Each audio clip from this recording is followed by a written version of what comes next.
So this week we're talking about the physical symptoms of stress. We get headaches and shoulder tension, right? Our shoulders rise up to our ears. We have terrible posture. We get stomach aches, back pain, even leg pain. It can all be affiliated with stress. And so I want to talk about ways to mitigate that.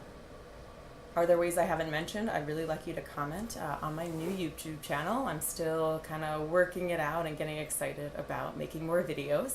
So this month is all about stress. I'm in my new office. Hopefully my final office. I'm in Mystic, Connecticut, so I don't know where you're watching, but I'm glad you've tuned in. I'm a therapist, and I'd like to explore more about some coping skills.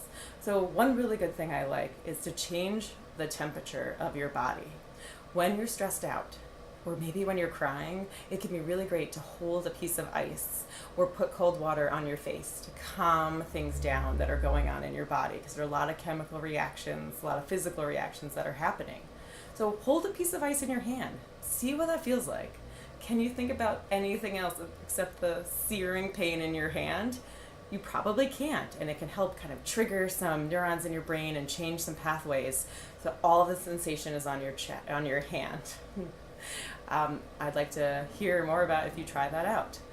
Another tip you can do is to kind of try to breathe a little bit differently and check your posture, because you might be hunching over and you might be having a hard time breathing. And if you breathe deeply into the bottom lobes of your lungs, it can also help you calm down, slow down, and maybe figure out a problem and the solution to it, because we can get kind of lost in what am I actually trying to solve, and then how do I solve it? And the answer might come to you if you are calm. Some other skills for physical symptoms of stress are maybe relaxing the muscles in your body. Like I was showing you earlier, you might be tense or your brows might be furrowed. Maybe you grind your jaw in your sleep and you have no idea why your mouth or your chin, neck, shoulders, anything attached to your jaw are hurting. So before you get out of bed or before you go to bed, maybe even in the middle of your workday, if you have a break or you can shut your door or even hide in the bathroom, you can do a progressive muscle relaxation where you squeeze a body part and then release it. You squeeze it one more time really tight and release. Maybe you squeeze your fists really, really tight as you can, and release.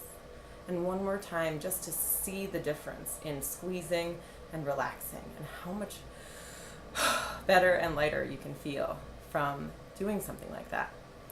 When your body is trying to tell you something is going on, we're in pain, we're upset, we're hurting, it's time to increase some self-care as well. And maybe figuring out what that can look like for you, because self-care can be really pricey if you are committed to that kind of self-care. But maybe it's something easy, like going for a walk on your lunch break, or sleeping 5 to 10 minutes later, or getting up 5 to 10 minutes earlier so you can accomplish things in a longer amount of time instead of squishing it all together before you run out the door, or before your kids go to sleep, or after your kids go to sleep.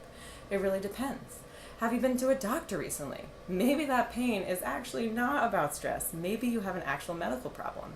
So when is the last time you went to a doctor? Maybe go find one. Maybe identify a doctor you should go to, or go to the dentist. Maybe find a chiropractor if that works for you.